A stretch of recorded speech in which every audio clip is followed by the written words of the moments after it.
This is my VR to Z Outdoors competition, um, free life lessons. Um, Now we had to pick three because I can't say the word free, but we're going with three. And it's probably one of the hardest videos I'm going to do because it's all about talking to the camera. And I'm already feeling uncomfortable. So, number one, and I've made a few notes because I'm a bit thick and I don't remember things and all that. Okay, first off, something I learned at a very early age was don't sweat the small stuff. Don't let things get you down, minor little things which people, you get all upset over something, somebody cuts you up when you're driving, jumps the queue, it's not important. Just let it go.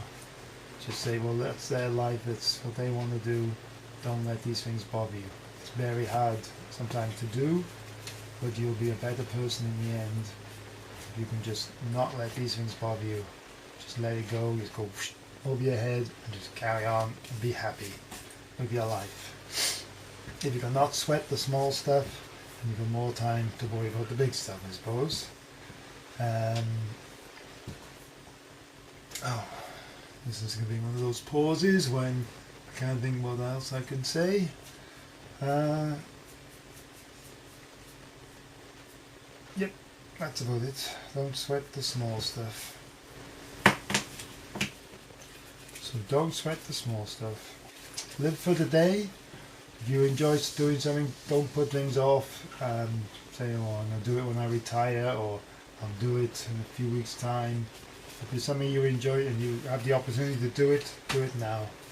Because none of us know how long we got on this world, and the last thing you want to do is to regret not doing stuff.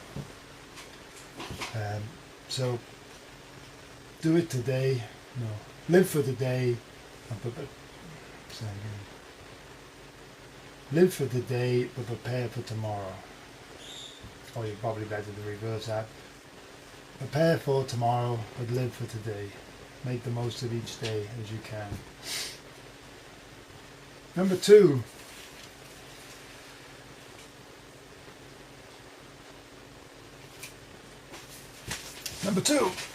Say what you mean and mean what you say. Now this is what I've always lived by as long as I can. I can't always stick to it as most life lessons. But if you always say what you mean, and people don't like it, at least they know where you stand in things. And if you say you're going to do something, do it. And people pretty soon will respect you for that. And they'll know you don't make idle threats. You don't say things you don't mean. You don't say, it doesn't always work out right, There are a few exceptions to that rule. If your wife says, does my bum look big in this?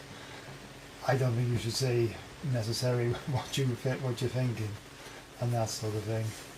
But generally speaking, don't lie, tell it like it is, tell the truth, say what you mean what you say.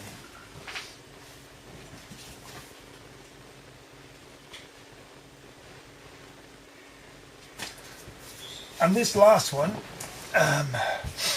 is something I learned when I was walking on the Camino, probably nearly 2 years, coming up to 2 years ago. And it was such an eye-opener, it was amazing. And I discovered it when I was sitting in a church in Santiago de Compostela, waiting for this big mass they have for pilgrims who complete the Camino. And everyone, when you get this, when you complete the walk, you go to this office and you register, and they give you a certificate and they give you a little booklet. And what I read in that booklet while I was waiting, it just opened my eyes to the true meaning of not everything, but a lot. It made sense. It was amazing. And I'm tempted not even to tell you, because then you'd spoil the effect with you when you do the walk and go to Santiago. But as probably most of you wouldn't do that.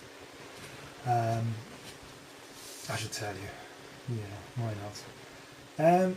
In the leaflet, it said, quite simple, there was a paragraph. There was lots of information about what happened, how many pilgrims do it, and you know, the significance of it and all, and things over the thousands of years, not hundreds of years. But the one phrase it said, which still stuck, which made me open my eyes, was, you only need what you can carry, and 50% of what you can carry you don't really need. Now that to me is really, really deep. So you've got to decide what you can carry, and you know, in the practical terms, when I started, you only need some clothes, some wet weather gear, and some money and things, and that's all you need. But I brought all sorts of things, camera equipment, phones, probably more socks than I needed, lots of things I didn't really need, but I brought them anyway.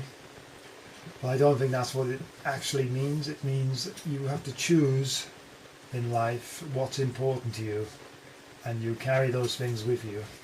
And so you don't need all these possessions. You don't need a you know, fancy car or whatever. You just need something that takes you from A to B, and to spend your life doing things which are important, rather than just collecting stuff, you know?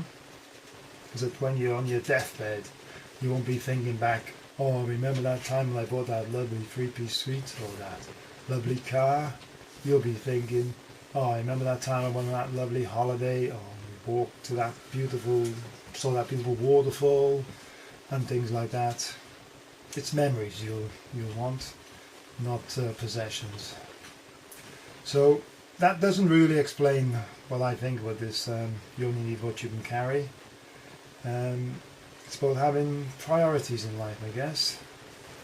If your house was burning down, what would be the things you would pick up to take outside first? Apart from if your children are out and your wife was safe, what would you pick up? What would you save? And those are the things you really need, rather than, you know, all the other things which could be replaced. I don't know whether that makes sense. It probably has this, I don't know. What did I write down? Well, that was it. And the only other thing I would say, which I would say is important, probably more important than anything, is be a nice person and do good deeds. If you can be a nice person and do good deeds, it doesn't matter what religion you follow. You don't even have to believe in religion. And if you do good in your life and you're a good person, you'll go to heaven, or wherever people who don't believe go to. But you should do that. Right, that's enough rambling. I don't know how long that's going to go on for, but that's all I'm going to give. If I win the competition, I've seen a few people donate my money to some charity, probably Help for Heroes, something like that. Some charity, that type of charity, rather than a prize. It's all very well winning, you know, kit and things, which is good, but a money prize, I don't really have the need to. I'd rather be given to charity. Okay, that's it. Thank you for watching.